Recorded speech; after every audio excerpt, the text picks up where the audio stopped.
Morning everybody. On February the 5th this month, so we're on the 15th day, 10 days ago, I found out the great news that I had lung cancer. And the doctors were investigating why I couldn't swallow, and they did a CT scan and found out a lump in my lung were pressing against my throat, and I had a 7 centimetre or 3-inch growth inside my left lung, and said, we've got no time to waste, come in for chemotherapy tomorrow. Well, the doctors said, they certainly could help me and extend my life. They couldn't guarantee that they could get rid of it altogether. And obviously it's been a roller coaster, but I'm so glad that I've got my Christian faith to turn on. I've been a Christian now for 37 years, so I started praying and asking Christian friends to pray for me.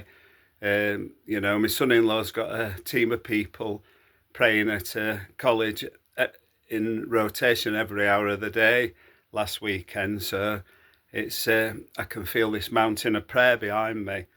And I read my Bible. It's always good to see what you feel God saying to you. And at the end of Psalm 39 and the beginning of Psalm 40, Psalm 39 is about David talking about getting old and coming to the end of his life. But it said, "Hear my prayer, O Lord.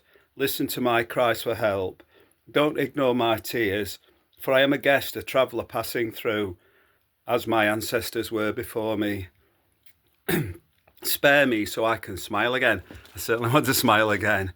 And before I am gone and exist no more.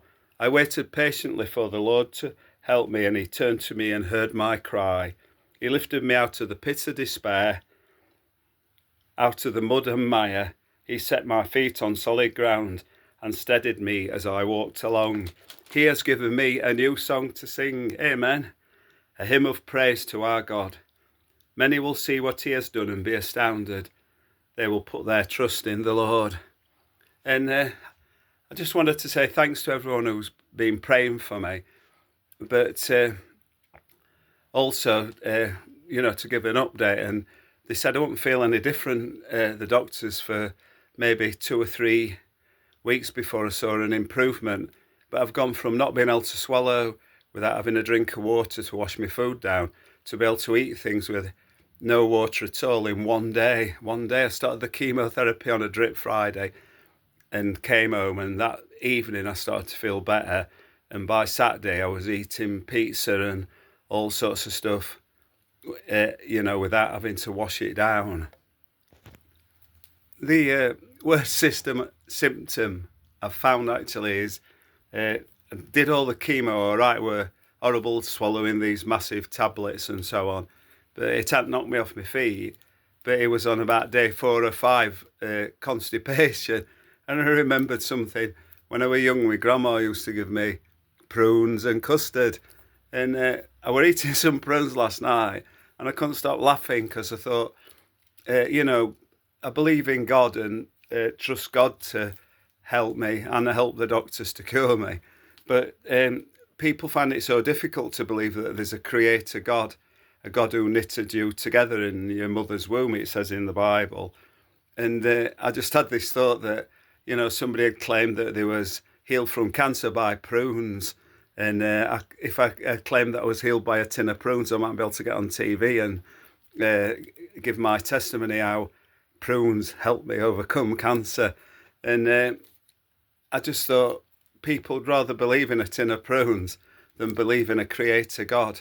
And we've got a mighty creator God who made us.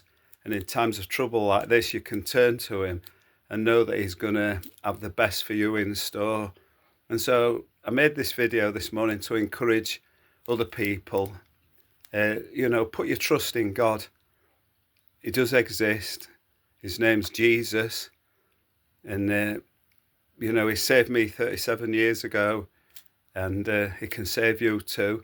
And if you already know him, it's funny how times of trouble bring your need of God on more, but